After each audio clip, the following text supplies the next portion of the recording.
الحمد لله وكفى والصلاة والسلام على سيد الرسل وخاتم الأنبياء وعلى آله وأصحابه الذين أوفوا عهده الذين هم خلاصة العرب الأرباع وخير الخلائق بعد الأنبياء. أما بعد فأعوذ بالله من الشيطان الرجيم. بسم الله الرحمن الرحيم. وأطيعوا الله والرسول لعلكم ترحمون. قال النبي صلى الله عليه وسلم: قل آمنت بالله ثم استقم.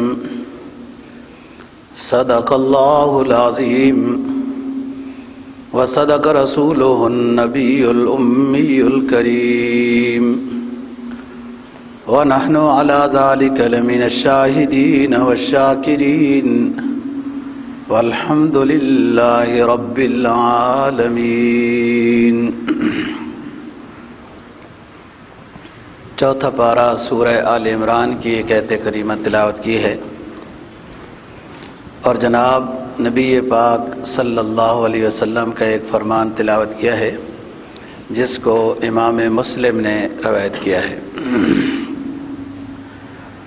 آیت کریمہ کا مفہوم یہ ہے: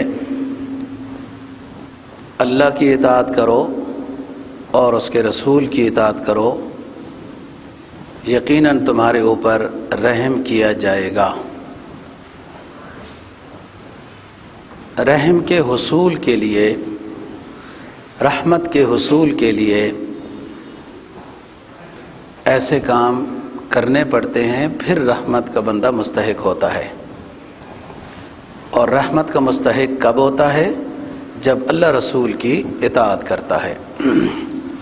اور رحمت میں سارا کچھ داخل ہو جاتا ہے: اللہ کی رضا، نبی کی رضا، دنیا کی زندگی کا سکون، صحت، عزت، گھر میں سکون، اولاد کی فرما برداری، بیوی کی تابعدار ہونا، آخرت کے لحاظ سکون، یہ سب رحمت میں داخل ہے.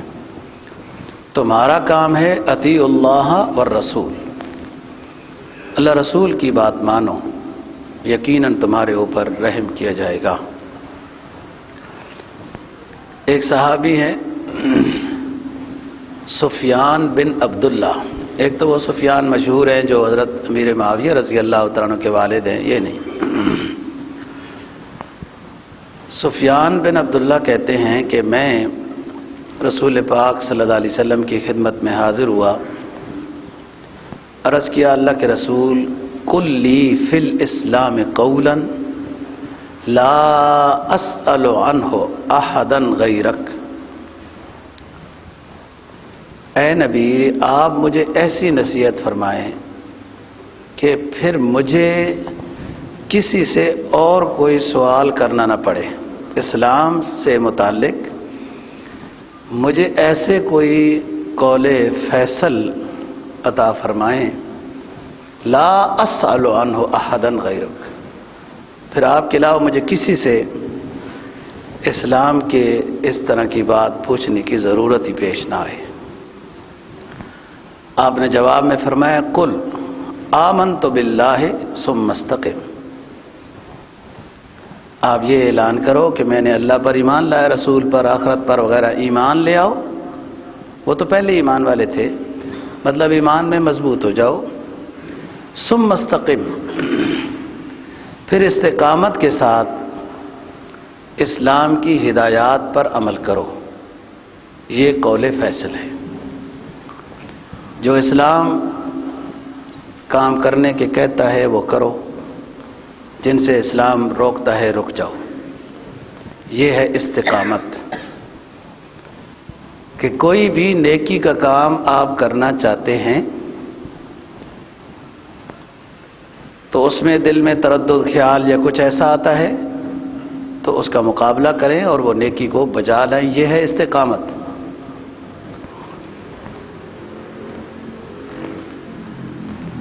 وَمِنَ النَّاسِ مَن يَعْبُدُ اللَّهَ عَلَى حَرْفٍ فَإِنْ أَصَابَهُ خَيْرٌ اطْمَأَنَّ بِهِ 17ویں پارے کی سورہ حج کی دوسرے رکوع شروع ہو رہا ہے۔ فرمایا کچھ لوگ اللہ کی عبادت کرتے ہیں، ان کا نظریہ یہ ہوتا ہے کہ فائدہ حاصل ہو گیا تو عبادت جاری رکھیں گے، اور چند دن بعد کے بعد کچھ حاصل نہیں ہوا تو پھر وہ بے دین ہو جاتے ہیں۔ یہ استقامت نہیں ہے۔ استقامت یہ ہے کہ دینی تقاضے پر عمل کرنا ہر حال میں، خواہ خوشی کا موقع ہو، پیسے کی فراوانی ہو، صحت اچھی ہو، عہدہ اچھا ہو، یا پیسہ کم ہو، صحت خراب ہو، پریشانیاں ہوں، جو بھی حالت ہے ہر حالت میں انسان کے لیے، ایمان والے کے لیے اسلامی ہدایات موجود ہیں۔ کھیتی باڑی کرنا چاہتا ہے، کاروبار کرنا چاہتا ہے، سفر کرنا چاہتا ہے، شادی کرنا چاہتا ہے، ملازمت نوکری کرنا چاہتا ہے، جو کام بھی وہ کرنا چاہتا ہے، سبق پڑھنا پڑھانا چاہتا ہے، تبلیغ کرنا چاہتا ہے، جو حالت بھی ہے مومن کی، ہر حالت کے لیے اسلام کے پاس ہدایات موجود ہیں اور اس کے مطابق عمل کرے۔ جو رکاوٹ آئے تو پھر صبر کرے۔ صبر بہت بڑا اجر ہے، لیکن طاعت پر، گناہوں کے چھوڑنے پر۔ ایک بندہ ڈٹا ہوا ہے، گناہ ہر روز کر رہا ہے، لوگ اس کو مارتے ہیں کہ چوری کیوں کرتے ہو، وہ پھر چوری کرتا ہے اور کہتا ہے صبر بڑا ثواب ہے، میں تو صبر کر رہا ہوں، مار کھا رہا ہوں، صبر کر رہا ہوں۔ صبر بندگی بجا لانے پر ہے، گناہوں سے بچنے پر صبر ہے، گناہ کرنے کا صبر نہیں ہے۔ تو بات یہ ہو رہی کہ قل آمنت باللہ ثم استقم، استقامت کے ساتھ انسان اطاعت کرتا رہے، اللہ سے مانگتا بھی رہے۔ جب پکے عزم کے ساتھ اطاعت میں آئے گا نا، پھر اللہ کی مدد آتی ہے۔ جب اللہ کو الیاذ باللہ چیک کرنے کے لیے آئے گا کہ چلو 2-4 نفل پڑھ لیتے ہیں، مولویوں کے ساتھ بھی جڑ جاتے ہیں، 2-4 دن دیکھ لیتے ہیں یہ کیا ہوتا ہے، چیک کرنے کے لیے آتا ہے، تو مذبذبین بین ذالک لا الہ الا ولا الہ الا، نہ ادھر کا ہے نہ ادھر کا ہے، درمیانی والی شک اسلام میں ہے ہی نہیں۔ تو بات یہ ہے کہ اللہ سے مدد مانگے، میں یہ نیک کام کرنا چاہ رہا ہوں، شروع کر دیا ہے، اللہ استقامت دے، اللہ راستے کھولے گا۔ والذین جاہدوا فینا لنہدینہم سبلنا، جو ہمیں راضی کرنے کے لیے کوشش کرتا ہے، ہم اس کو اپنی رضا کے کئی راستے دکھا دیتے ہیں، ایک راستہ نہیں، اس پہ چل کے آؤ، اس پہ چل کے آؤ، اس پہ چل کے آؤ۔ حدیث میں آتا ہے نا، انا عند ظن عبدی بی، حدیث قدسی ہے، یعنی جس کے الفاظ بھی اللہ کی طرف سے نبی پاک صلی اللہ علیہ وسلم کو عطا ہوتے ہیں۔ ایک تو وہ حدیثیں ہیں جو آپ کی طرف سے الفاظ ہوتے ہیں، مفہوم اللہ کی طرف سے ہوتا ہے۔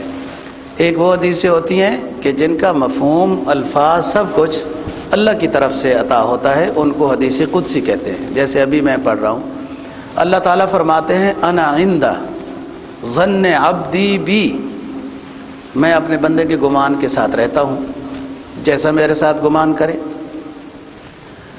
اگر وہ یہ گمان کر کے چل رہا ہے کہ اللہ مجھے توفیق دے گا نیکی کی، میں نیکی کرتا رہوں گا، میں یہ خیر کا کام بھی کروں گا، یوں کروں گا، اللہ میری یقیناً مدد کرے گا، ایسا ہی ہوگا، اللہ اس کی مدد کرے گا۔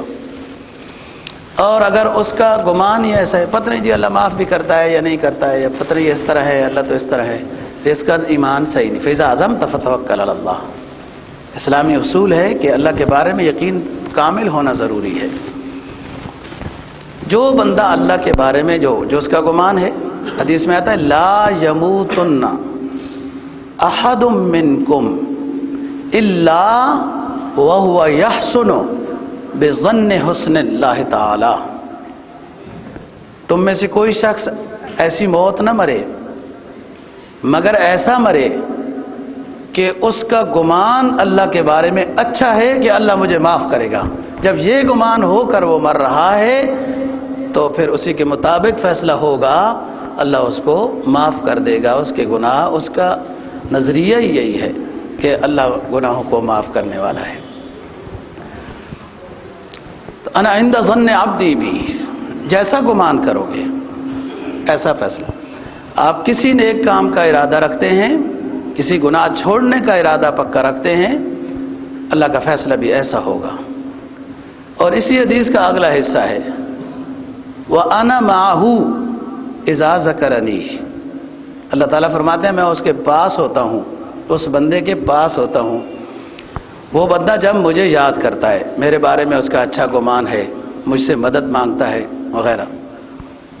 یہ وہ داتا ہے کہ جس سے دن میں جتنا مانگا جائے وہ اتنا خوش ہوتا ہے. جی کسی سخی کے دروازے پہ، دنیا کے انسان کے کسی سخی کے دروازے پہ جائیں گے، ایک دن خوش ہو کے دے گا، دوسرے دن دے دے گا، تیسرے دن کہے گا یہ کیا بات ہے، مولوی صاحب بار بار یہی آتا رہتا ہے، یہ کرتا رہتا ہے.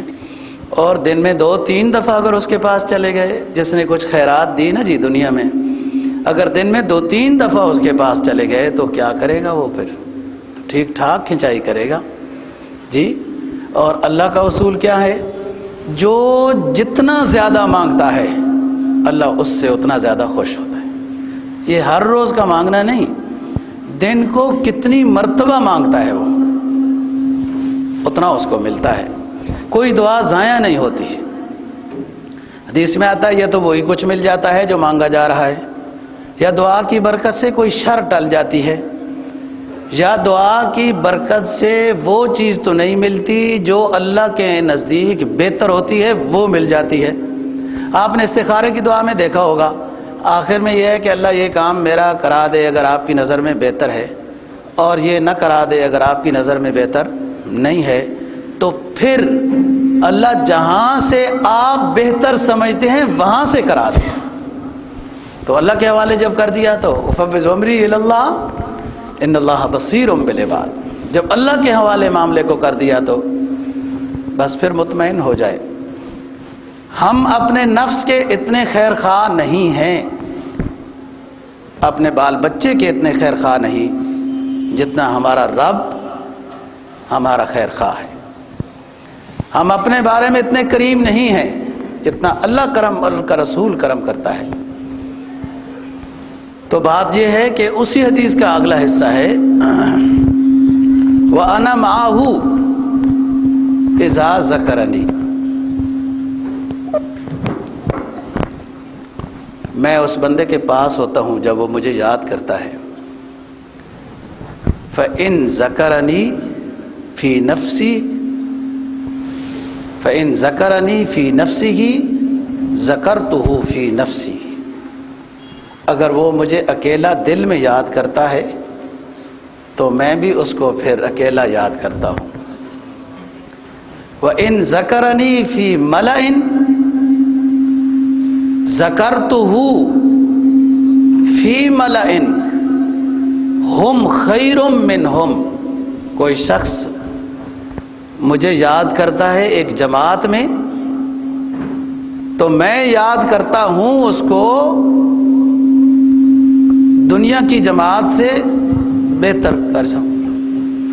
دنیا کی جماعت سے بہتر میرے پاس جماعت ہے، اس میں میں اس بندے کا ذکر کرتا ہوں جو میرا بندوں کے درمیان میں تذکرہ کرتا ہے.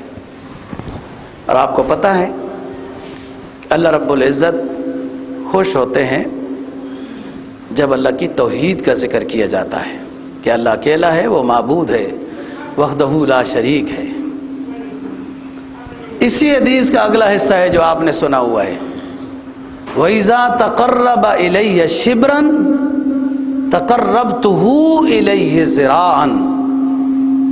جب بندہ میرے قریب آتا ہے، ایک بالش چل کر آتا ہے، میں اس کی طرف ایک ذراع چل کر جاتا ہوں. وَإِذَا تَقَرَّبَ إِلَيَّ ذِرَاعًا تَقَرَّبْتُهُ إِلَيْهِ بَاعًا. وہ ایک ذراع چل کر آتا ہے، میں ایک گز چل کر جاتا ہوں. فَإِنْ أَتَانِي يَمْشِي انا اتیتہ ہرولۃ، وہ میرے راستے میں جاتا ہے چل کر، میں اس کی طرف آتا ہوں دوڑ کر۔ اور متفق علیہ، حدیث بھی بخاری اور مسلم کی ہے۔ کیا مطلب؟ جب انسان اللہ رسول کی اطاعت میں ہوتا ہے، اس کو پکا ارادہ ہے اس کا کہ اللہ رسول کی اطاعت میں اس نے رہنا ہے، تو پھر اللہ کی مدد، توفیق، تائید، فرشتوں کا گروہ، یہ ساری چیزیں اس کو مل جاتی ہیں۔ یہ مقصد ہے کہ میں اس کی طرف چل کر جاتا ہوں، بازو ایک ذراع جاتا ہوں، دوڑ کر جاتا ہوں۔ جب وہ میری مرضی کے مطابق چلتا ہے تو پھر میں اس کے ہر کام کے لیے کافی ہو جاتا ہوں، اس کو رضا نصیب ہو جاتی ہے اللہ کی۔ یہ اطیع اللہ والرسول کا مطلب ہے اللہ رسول کی اطاعت۔ اور اسی آیت سے، اسی طرح کی قرآن کی اور بھی بہت ساری آیتیں رسول اکرم صلی اللہ علیہ وسلم کی عصمت کے مسئلے کو بھی اخذ کیا ہے کہ نبی معصوم ہوتا ہے، نبی معصوم ہوتا ہے، اس سے گناہ نہیں ہو سکتا۔ اللہ نے ان کو معصوم کیا ہے۔ کیوں؟ کہ جب اللہ نے یہ حکم دیا ہے کہ تم رسول کی اطاعت کرو، اور اس میں یہ نہیں فرمایا کہ جب وہ تقریر کریں، نماز پڑھائیں تو اطاعت، عام معاملات میں ان کی اطاعت نہیں ہے، عام معاملات میں ان کی اطاعت نہیں، اللہ نے یہ نہیں فرمایا۔ اطاعت مطلقہ کا ذکر ہے کہ اللہ کی اطاعت کرو اور اللہ کے رسول کی اطاعت کرو۔ رسول کی اطاعت میں تشریح نہیں ہے کہ رسول کی نماز میں اطاعت کرو، تقریر میں اطاعت کرو، جہاد میں اطاعت کرو، اور جب وہ عام دنیاوی معاملات میں ہوں تو اطاعت نہ کرو، ایسی تشریح نہیں۔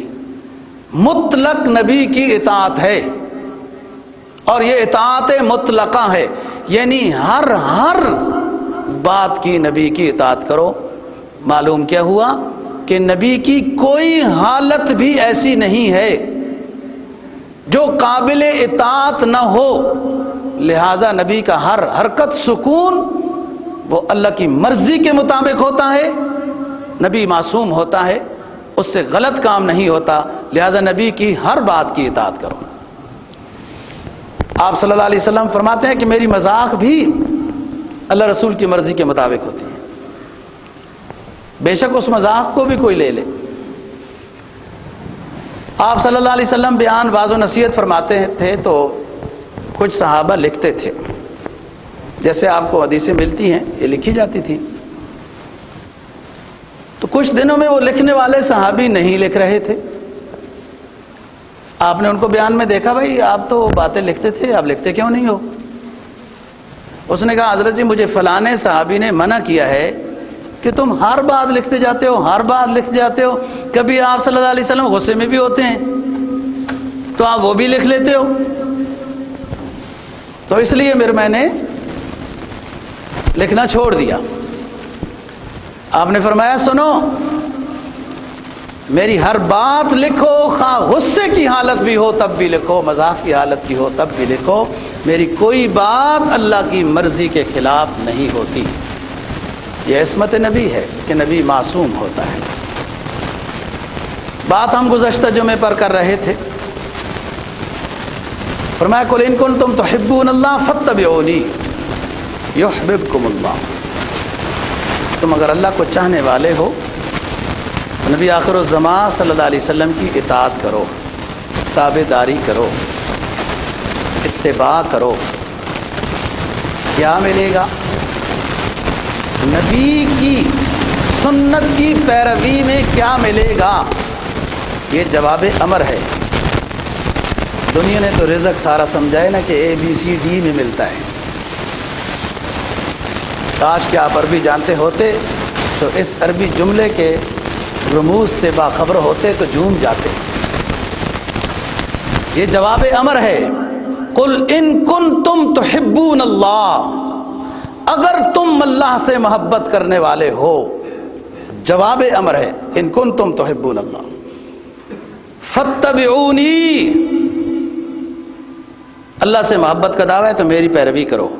آپ صلی اللہ علیہ وسلم فرما رہے ہیں جواب میں کیا ملے گا، نبی کی اتباع سے کیا ملے گا، نبی کی سنت پر عمل کرنے سے کیا ملے گا؟ یحببکم اللہ، سب سے پہلا اعزاز یہ ہے کہ اللہ تمہیں اپنا محبوب بنا لے گا۔ کیوں؟ تم نے اس کے محبوب کو محبوب بنایا ہے، اور محبوب جب بندہ کسی کو بناتا ہے تو اس کی ہر بات کو اپناتا ہے۔ جو اللہ رسول کو، جو نبی کے ساتھ محبت کرتے ہیں، ان کا لباس، ان کے بال تک بھی نبی کی اتباع میں ہوتے ہیں۔ جو گویوں سے محبت کرتے ہیں ان کی مونچھیں اور بال بھی دیکھ لیا کرو کیسے ہوتے ہیں، جس سے محبت اس کی وجہ کتا۔ میں نے بہت بڑا جملہ کہا ہے، اس کے نیچے بڑی تشریح ہے جی۔ جس سے محبت ہوگی اس کی ادا کو اپنایا جائے گا، عادت اتراد وٹیر نہیں کہ محبت کا دعویٰ ہے اللہ رسول سے اور اطاعت غیر اللہ کی ہے، کسی اور کی ہے، تو یہ محبت کیسی ہے؟ جب کسی سے محبت ہوتی ہے اس کی ہر ادا اچھی لگتی ہے اور ہر ادا اپنائی جاتی ہے، اتنی اپنائی جاتی ہے، اتنی اپنائی رہ جائے، اس پر اگر اس کو مشکل پیش آئے تو وہ فخر محسوس کرتا ہے کہ میں نے اپنے محبوب کی۔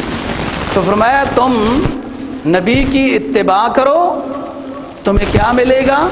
یحببکم اللہ، اللہ تمہیں اپنا محبوب بنا لے گا۔ کیوں کہ تم نے اس کے پیغمبر کو محبوب بنایا، اس کے اسوہ حسنہ کو اپنایا ہے۔ جو جتنا جائے گا، جتنا اسوہ حسنہ میں جو جتنا جائے گا اتنا سکون پائے گا، جتنا شریعت میں داخل ہوگا، اتباع رسول میں آئے گا، اتنی اس کی زندگی بھی پرسکون ہوگی، بھلے ظاہری طور پر وہ جیل میں بھی ہو۔ دل پر جب ان کا کرم دیکھتا ہوں تو دل کو بعض جام جم دیکھتا ہوں۔ جب شریعت انسان کے دل میں گھس جاتی ہے، آگ بھی بڑی نہیں لگتی تو پتھر بھی بڑے نہیں لگتے۔ آپ کے سامنے اسلاف کے واقعات ہیں۔ پہلا انعام ہے کہ اللہ تم سے محبت کرے گا نبی کی اتباع میں۔ مشہور حدیث ہے، اللہ جس سے محبت کرتا ہے پھر فرشتوں کو بلا کر کہتا ہے فلانے علاقے میں میرا محبوب بندہ رہتا ہے، جاؤ تم اس سے محبت کرو، اور وہاں کے لوگوں کو بھی کہہ دو کہ اس سے محبت کرو۔ اور یہی بات 24ویں پارے میں سورہ سجدہ میں بیان کی ہے، نحن اولیاؤکم فی الحیات الدنیا وفی الآخرہ ان الذین قالوا ربنا اللہ ثم استقاموا، جو ایمان لائے اور استقامت کے ساتھ رہے۔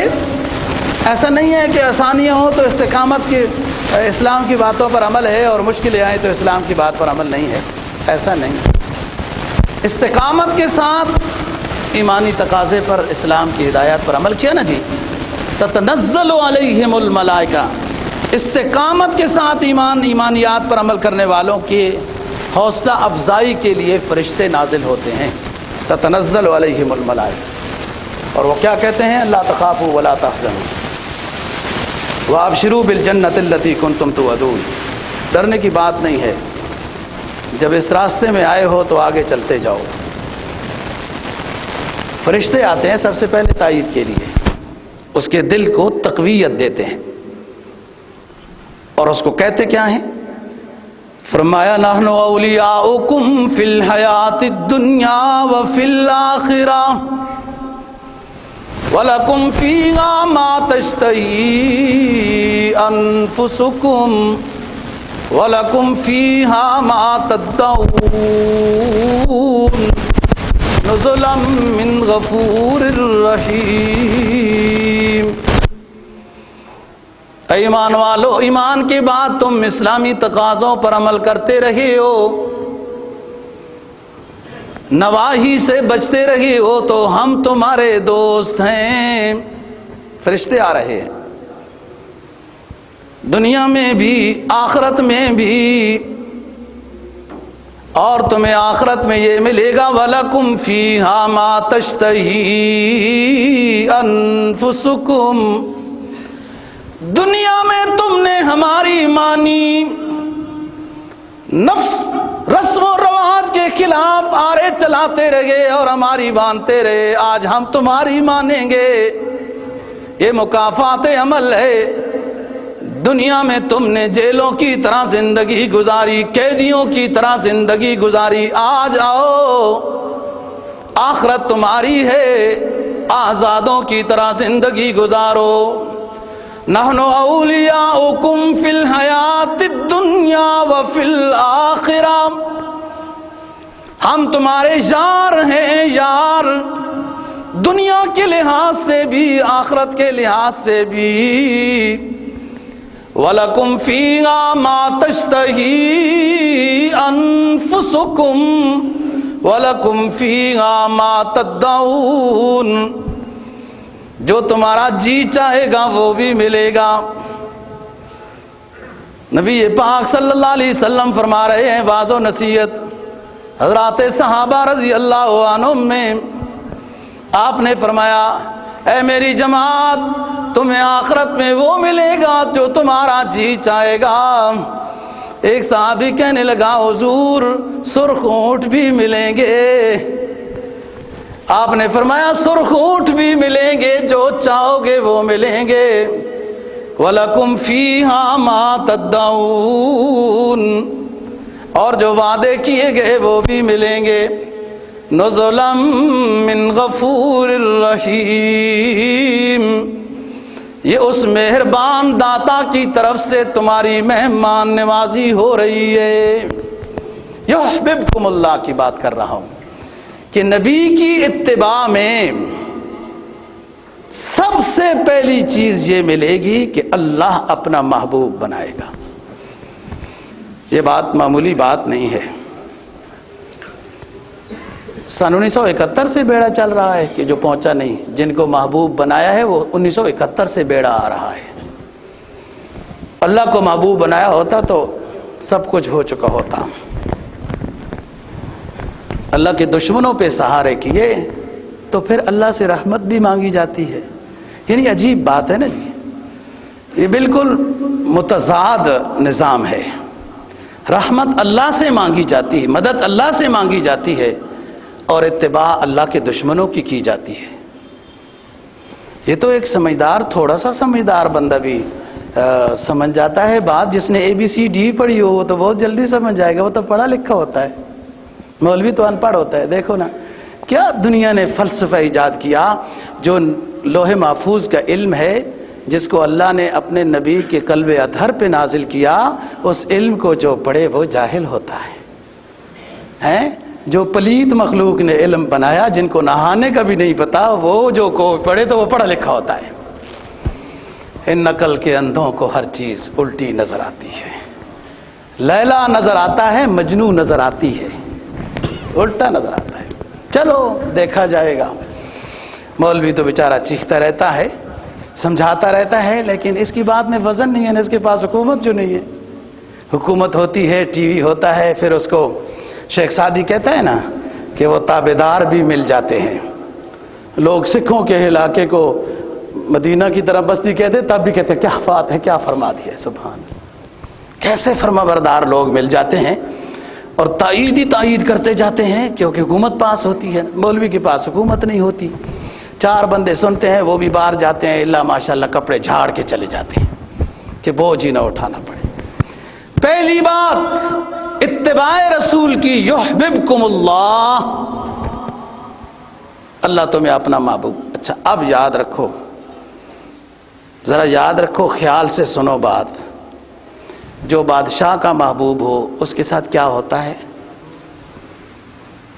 جی؟ جو بڑے سے بڑے مالدار لینڈ لارڈ کا جو محبوب ہو اس کے ساتھ کیا ہوتا ہے؟ آپ خود سمجھے نا جی. وہ نہ بھی صلاحیت رکھتا ہو تب بھی نوازا جاتا ہے. محبوب جو ہوتا ہے، یہ تو دنیا کی عارضی چیز ہے دوستو. تو اللہ جس کو اپنا محبوب بناتا ہے کیا اسے نہیں نوازے گا؟ وہ تو خزانوں کا مالک ہے، شہنشاہ مطلق ہے، اس سے یاری لگا کے تو دیکھو۔ اللہ کے رشتہ دار نہیں ہے لیکن اللہ دوستی لگاتا ہے۔ اللہ کے رشتہ دار نہیں ہے، قل هو اللہ احد اللہ صمد لم یلد ولم یولد ولم یکن لہ کفوا احد۔ آپ لوگوں کو تو سورہ اخلاص آتی ہے نا، ہمارے رہبروں کو تو سورہ اخلاص بھی نہیں آتی اور ملک کی ترقی کے نعرے لگاتے ہیں۔ سبحان اللہ، سورہ اخلاص تو لوگ کہتے ہوتے تھے کہ ہندوؤں کو بھی آتی ہوتی ہے، مسلمانوں کو بھی، وزیروں کو۔ ہاں، ان سے تم خیر کی توقع رکھتے ہو، جن کے پاس خیر ہے ان سے کنارہ کشی کر جاتے ہو۔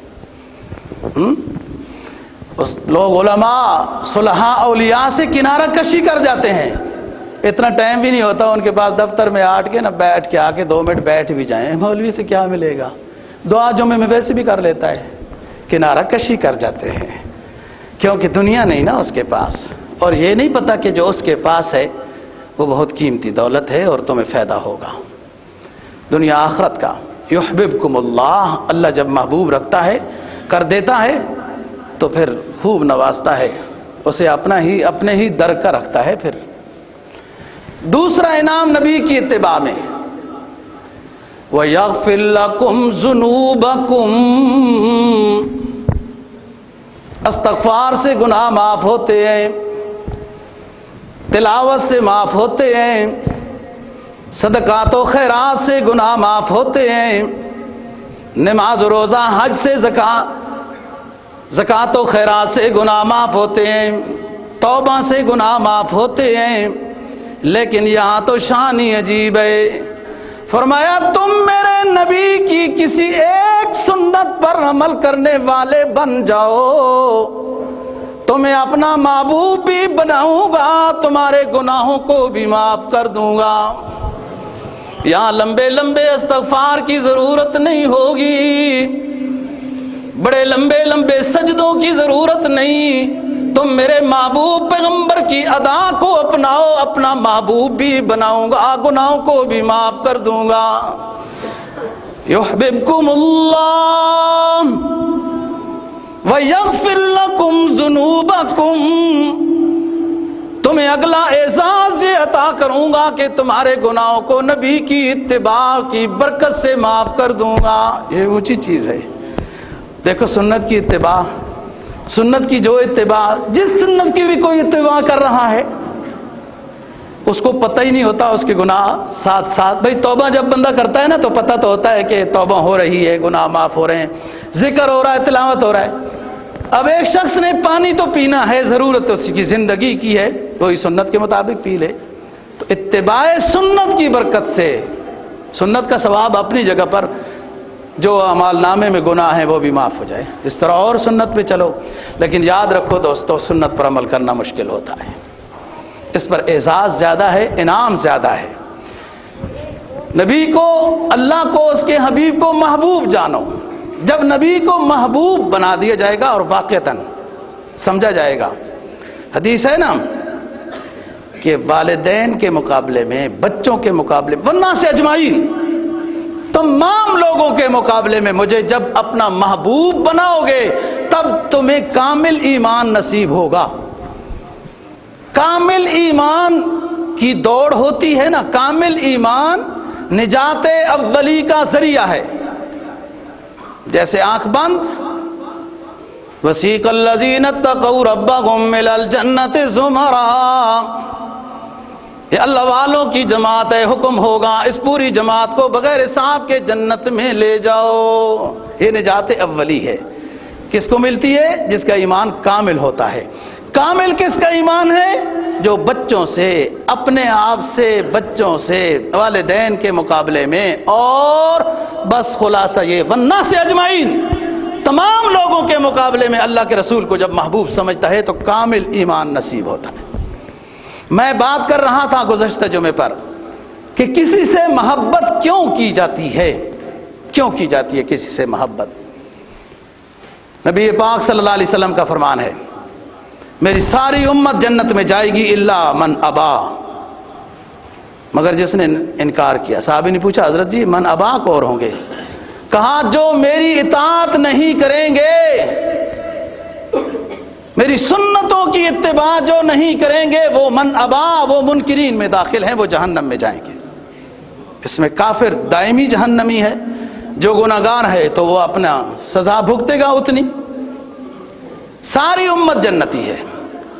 تو جو سنت پر اتباع نہیں کرتے، اس کا مطلب یہ ہے کہ انہیں کوئی اور محبوب نظر آتا ہے، یہی وجہ ہو سکتی ہے نا، اور کیا کہہ سکتے ہیں آپ؟ بھائی یہ تو اسلامی ملک ہے، آپ سنت پر عمل کریں گے تو کیا تنخواہ کٹ جائے گی؟ ضیاء الحق صاحب کا زمانہ ہوتا، اللہ مغفرت فرمائے، داڑھی رکھنے سے تنخواہ بڑھ جاتی تھی، لوگ پھر بھی ضیاء الحق کو بھی معاف نہیں کرتے، پتہ نہیں کس کو معاف کرتے ہیں۔ سنت کی اتباع میں تنخواہ تو نہیں کم ہوتی، تو ہو جائے تو یہ تو بہت بڑا انعام بھی ہے۔ اگر کوئی باتیں سننی پڑتی ہیں تو وہ ایسا نہیں ہے، آپ صبر کر رہے ہیں، اس پر بہت بڑا اعزاز مل رہا ہے۔ تو سنت کی اتباع اصل چیز ہے، اور اس کی برکت سے جنت۔ اور اگر انکار الا من ابا، جس نے انکار کیا، یعنی مجھے مانا ہی نہیں، مانا ہے تو میری ہدایات پر اتباع ہی نہیں ہے، تو وہ بھی مطلب برابر ہے ظاہری طور پر تو، لیکن اگر ایمان والا ہے سزا پائے گا، کافر ہے تو دائمی ہے۔ تو میں یہ کہہ رہا تھا کہ کسی کے ساتھ محبت کیوں کی جاتی ہے، کسی کو محبوب کیوں بنایا جاتا ہے، اس میں کیا خوبی ہوتی ہے؟ کوئی خوبی ہوتی ہے تبھی بنایا جاتا ہے۔ دیکھو سب سے پہلی خوبی کہ وہ بندہ صاحب کمالات ہوتا ہے، اس لیے لوگ اس سے محبت کرتے ہیں۔ نمبر 2، صاحب جمالات ہوتا ہے، خوبصورت زیادہ ہے، جی اس لیے محبت ہے۔ دیکھو نا، خوبصورتی کو دیکھ کو عورتوں نے آٹ کاٹ ڈالے تھے، خوبصورتی سے، ظاہری خوبصورتی سے محبت تھی نا۔ کسی کے کمالات کی وجہ سے اس سے محبت ہوتی ہے، یا اس کے خوبصورت جمالات کی وجہ سے محبت ہوتی ہے، یا اس کے احسانات کی وجہ سے کہ سخی ہے وغیرہ وغیرہ، اس کے احسانات کی وجہ سے اس سے محبت ہوتی ہے۔ آگے چلو، یا اس کی وجہ سے برکات ہوتی ہیں، اس وجہ سے اس کے ساتھ کوئی پیر، کوئی فقیر، کوئی اللہ والا مجذوب کسی جگہ رہتا ہے، لوگ محبت کرتے ہیں کہ اس کی بڑی برکات ہیں۔ کسی سے محبت اس کی برکات کی وجہ سے ہوتی ہے۔ 4 باتیں۔ 5ویں بات، کسی سے محبت اس کے ہمدرد ہونے کی وجہ سے ہوتی ہے کہ وہ بڑا ہمارا خیال کرتا ہے، اور کسی سے محبت اس کے رحیم و کریم ہونے کی وجہ سے ہوتی ہے، کسی سے محبت اس کے شفیق ہونے کی وجہ سے ہوتی ہے۔ بے شک ایک ایک خوبی ہو، یہ 7 خوبیاں میں نے گنوائی ہیں، کسی میں ایک خوبی ہے کہ وہ صاحب کمالات ہے، تب بھی لوگ محبت کرتے ہیں۔ کسی میں ایک خوبی ہو کہ وہ خوبصورت ہے، تب بھی اس سے محبت کرتے ہیں۔ کوئی ایک خوبی بھی ہو ان 7 میں تو تب بھی اس سے محبت کی جاتی ہے کہ وہ سخی زیادہ ہے، وہ مہربان زیادہ ہے وغیرہ۔ اور جس ہستی میں یہ ساری خوبیاں ہوں تو کیا اس سے محبت نہ کی جائے؟ یہ تمام خوبیاں نبی پاک صلی اللہ علیہ وسلم کے اندر ہیں۔ سب سے پہلی خوبی کہ آپ صاحب کمالات ہیں، اور بہت لمبا موضوع ہے سیرت کا، آپ کے کمالات کا۔ میں ایک بات کروں گا، سب انبیاء علیہ السلام کو معراج ہوئی زمین میں، خواب میں۔ نبی پاک صلی اللہ علیہ وسلم اس کامل و اکمل ہستی کا نام ہے کہ جس کو معراج بیداری کی حالت میں جگا کر آب زمزم سے دل کو دھلا کر، اور جسد عنصری بیداری کی حالت میں روح بما جسد عرش کے اوپر بلایا گیا۔ کسی پیغمبر کو یہ کمال اس کا نہیں۔ اور دوسری بات، اسی کو شیخ سعدی رحمہ اللہ تعالی نے کہا تھا۔ اور پھر کیا بات ہے، کتنے اونچے لوگ ہیں جی۔ ایک ردم میں، ایک قافیے میں شیخ سعدی رحمہ اللہ تعالی نے دن کو، وہ شاعر تھے، آپ جانتے ہیں ان کو، اور اسلامی دنیا نے شیخ سعدی کے ملفوظات، ان کے واقعات اور اشعار سے فائدہ حاصل کیا ہوگا، صرف درس نظامی میں ہی ہے، لیکن کافروں نے ان کے اوپر اور علامہ رومی کے اوپر اور ان کے اوپر بڑے تحقیقیں کی ہیں۔ شیخ سعدی رحمہ اللہ تعالیٰ ایک شاعر تھے، عالم تھے، خطیب تھے، واعظ تھے۔ ایک ردم، ایک قافیہ، ایک وزن کے تحت 3 شعر نبی کی سیرت میں بنا لیے، اسی ردم اور اسی زاویے، اسی وزن پہ اب رباعی مکمل نہیں ہو رہی تھی، پریشان ہیں۔ یہ اشعار بھی وارد ہوتے ہیں نا جی۔ تو سو گئے، نبی پاک صلی اللہ علیہ وسلم کی زیارت نصیب ہوئی، تو آپ نے کہا سعدی کیا بات ہے، کیوں پریشان ہو؟ کہا حضور پریشان یہ ہوں کہ 3 شعر 3 مصرے آپ کی شان میں وہ مجھ سے بن گئے، اسی وزن میں 4تھا مصرع نہیں بنتا۔ آپ نے فوراً فرما دیا کہ یہ لگا دو صاحب، اب سنو۔ وہ آپ نے سنے ہوئے ہیں، اس شان ورود کے ساتھ ہو سکتا ہے نہ سنو۔ فرمایا بلغ العلا بکمالہ کشف الدجا بجمالہ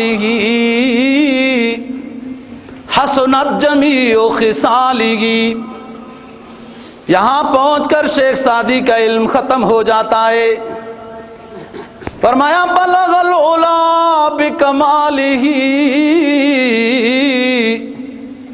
میرا پیغمبر اتنا عظیم تر ہے، اللہ نے جو سے کمالات عطا کیے ان کی برکت سے وہ عرش معلی تک پہنچا۔ بلغ العلا بکمالہ کشف الدجا بجمالہ، میرا پیغمبر اتنا عظیم تر ہے کہ دنیا تاریکیوں میں ڈوبی ہوئی تھی، ایسی روشنی لے کر آیا کہ وہ ساری تاریکیاں ختم ہو گئیں۔ اللہ ولی الذین آمنوا یخرجہم من الظلمات الی النور۔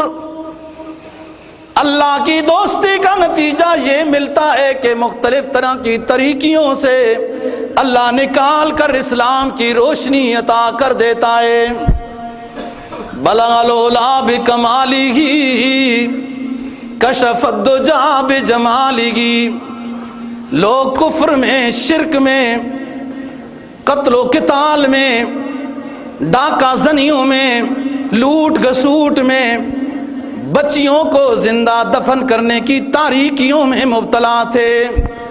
اللہ کا آخری سراج منیر آیا، طرح طرح کی تاریکیوں میں دنیا ڈوبی ہوئی تھی، ان کو روشنی عطا کی، اور پھر ایسی روشنی عطا کی کہ درفشانی نے تیری قطروں کو دریا کر دیا، دل کو روشن کر دیا، آنکھوں کو بینا کر دیا۔ خود نہ تھے جو راہ پہ وہ عالم کے ہادی بن گئے، وہ کیا نظر تھی جس نے مردوں کو مسیحا کر دیا۔ اتنی تاریکیوں میں ڈوبے ہوئے لوگ ایک انسان کی محنت سے وہ تاریکیوں سے ایسے نکلے کہ وہ بھی ہدایت کا چراغ بن کر لوگوں کو روشنی دکھانے لگ گئے۔ 3 شعر شیخ سعدی نے پڑھے، 4تھا نہیں آتا۔ بلغ العلا بکمالہ کشف الدجا بجمالہ حسنت جمیع خصالہ، میرے محبوب کی ہر ادائی اونچی ہے۔ تیسرا شعر آیا، 4تھا مصرع رباعی نہ بن پائی شیخ سعدی سے اور محو نیند ہو گئے۔ اللہ کے رسول صلی اللہ علیہ وسلم کی زیارت نصیب ہوئی۔ یہ بھی صاف سینے والوں کو، جن کا دل نور سے بھرا ہوا ہو، صاف سینے والوں کو اللہ کے رسول کی زیارت نصیب ہوتی ہے۔ اللہ کے رسول کی زیارت ہوئی، پوچھا او سعدی کیوں پریشان ہو؟ عرض کیا اللہ کے رسول 3 مصرے مجھ سے بن پائے اس ردم میں، لیکن چوتھا نہیں آ رہا۔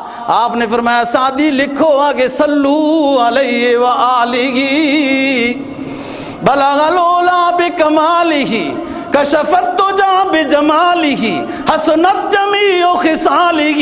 رک گیا سعدی، سرکار دو جہاں صلی اللہ علیہ وسلم نے فرمایا آگے چوتھا مصرع اسی ردم میں سنو، صلو علیہ وآلہ۔ پڑھے لکھے دوستو، اللہ نے ہمیں یہ پیغمبر عطا کیا ہے جس پیغمبر کی امت ہونے میں پہلے پیغمبر بھی تمنا کر گئے، تو ہمیں قدر کرنی ہے۔ اور قدر کیا ہے کہ شریعت کی اتباع، نبی کی سنت کی اتباع میں آ جاؤ، دنیا آخرت کی کامیابیاں قدم چومے گی۔ انشاءاللہ اگلے جمعے پہ اس جگہ سے آگے چلیں گے۔ اللہ دین کی سمجھ اور عمل کی توفیق نصیب۔